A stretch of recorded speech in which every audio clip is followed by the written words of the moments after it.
జై శ్రీమన్నారాయణ. జ్యేష్ఠమాసము శుక్లపక్షము. జ్యేష్ఠమాసము చాలా ప్రత్యేకమైనది.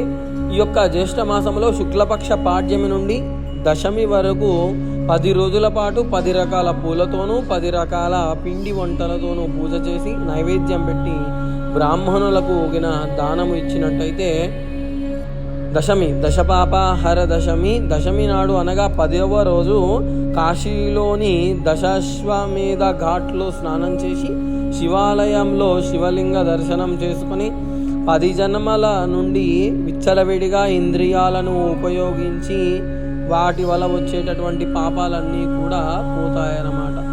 ఈ యొక్క జ్యేష్ఠమాసంలో వచ్చేటటువంటి పౌర్ణమి ఏరువాక పౌర్ణమి అంటారు. ఈ యొక్క పౌర్ణమి నాడు ఎద్దును పూజించి వ్యవసాయము పనులు మొదలు పెట్టినట్టయితే ఆ యొక్క పంట చాలా బాగా రాణిస్తుంది అన్నమాట.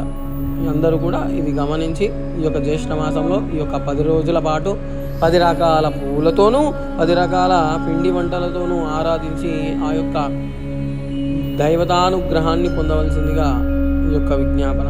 జై శ్రీమన్నారాయణ.